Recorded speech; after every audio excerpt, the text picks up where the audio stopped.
Hi guys, welcome back to my channel. Today I am so excited about this video because I'm going to talk about 10 habits that have completely changed my life. Stay tuned.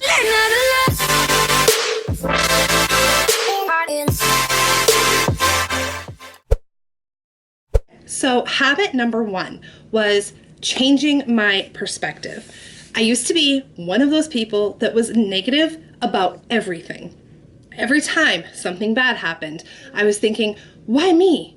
Why is it always me all the time?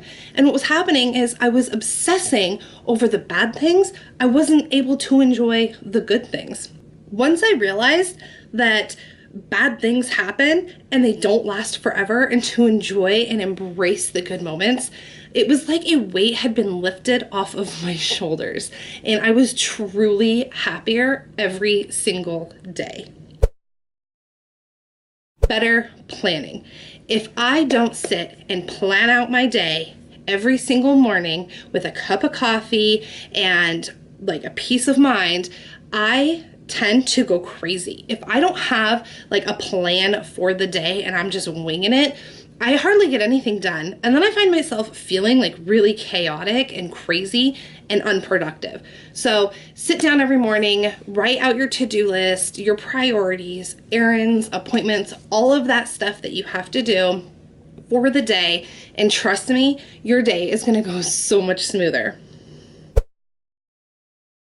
Being more organized, because if your stuff is all over the place and you don't know where your pen is or your paper or your notebook or your homework or whatever, you're going to feel like a crazy person. And I don't know about you, but me, if I can't find my stuff, it makes me so cranky. And then I'm stomping around the house like a nut thinking, okay, where is this? I don't know where it is. Making sure that you're putting things back where they go, finding a place for them, especially in that one area of the house that you find yourself in more often than not. For me, that's my home office. So if my home office is a complete disaster, it makes me cranky, and then I'm also less productive. Eating healthier. I cannot stress this enough. And this goes into planning. So if I don't plan my meals and I don't sit down once a week and do my meal plan and my grocery shopping, I find that I make really crappy food choices. And that being said, also make sure that you're taking the time when you're hungry in the beginning phases to stop and grab a bite to eat. Because if you're like me, what I tend to do is I will work for hours and hours and hours, and then I'm thinking, I'm kind of hungry. And then what happens, I get so hungry because I'm ignoring that I just reach for like chips or something in the freezer that I can just, pop in the air fryer or something. And it's so silly to say because it more often than not would take the same amount of time to make a salad or something healthier. But because now I'm so hungry that I'm cranky, I don't care. And I just grab whatever's closer. And then I feel gross and honestly guilty because I could have made a better decision and I didn't. Also into that, number 5, drink less alcohol. I don't know about you, but me, I would drink 1 or 2 glasses of wine every night before bed. And I was feeling gross the next day. And also I noticed I wasn't hardly sleeping very well. Plus I was having to get up like 30,000 times a night to go to the bathroom. So I really cut back my alcohol intake. I only drink once or twice a week, and I make sure that I do it like on a weekend where I don't have to get up super early the next day because everybody's here at home and we all sleep in on Saturdays and Sundays. I've already kind of mentioned it, but I want to go into more detail, and that's getting more sleep. I am so guilty of going to bed at 1 or 2 or 3 in the morning because I'm working on a project or I'm editing a video or I'm binge watching Netflix because I need to watch the entire season of Veronica Mars.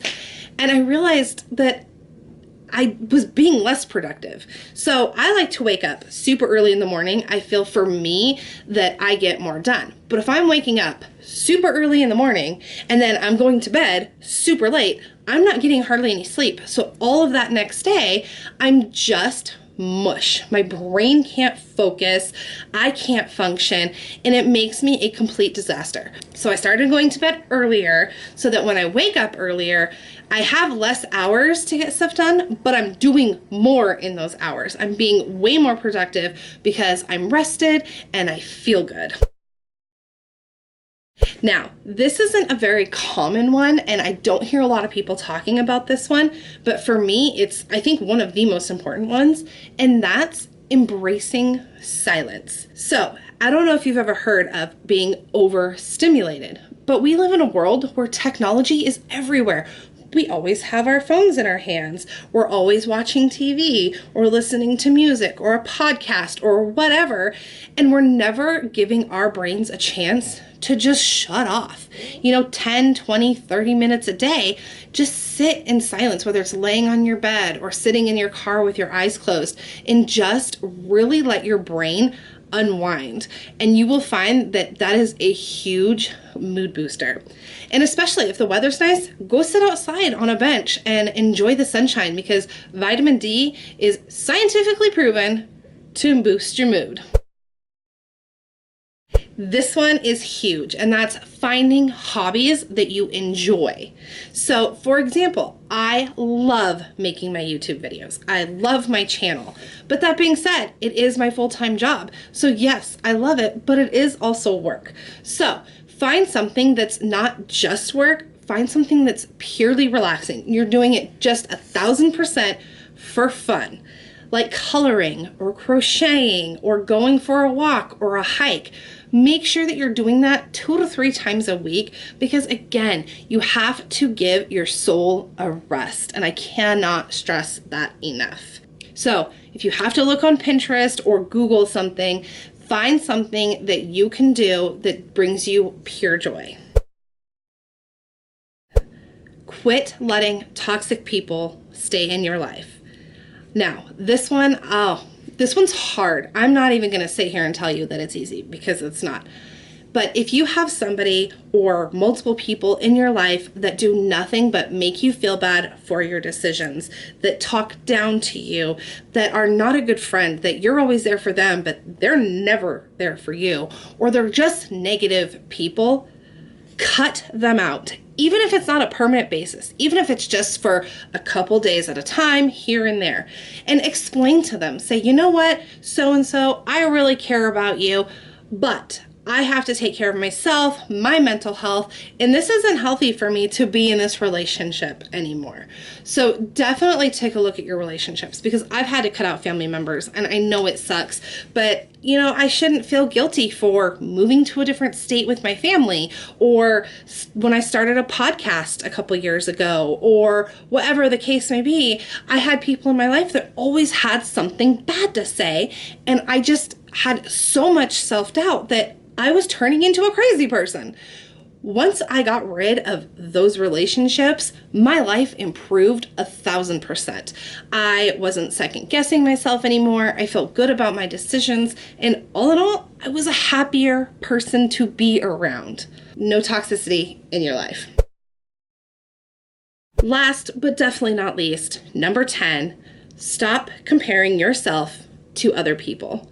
This one is so hard, especially in this day and age where we have social media up the wazoo.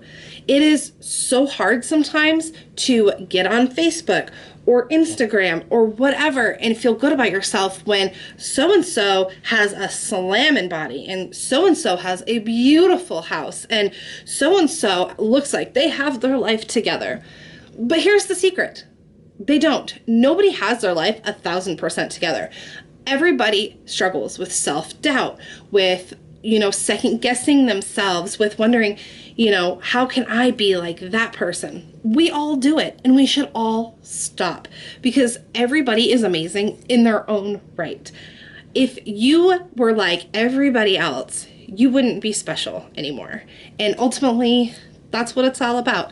Stay true to you, find your happiness, find your habits that are going to change your life, change your day-to-day, and make you a happier person. If you have a healthy habit that I didn't list, I would love to hear it in the comments below. If you want more videos like this, hit the like button, and make sure that you're subscribing if you haven't subscribed yet. Also, go ahead and follow me on Twitter and Instagram at JossMaxedOut. See you next time, guys. Bye. Closed doors, I'm a fool for your love.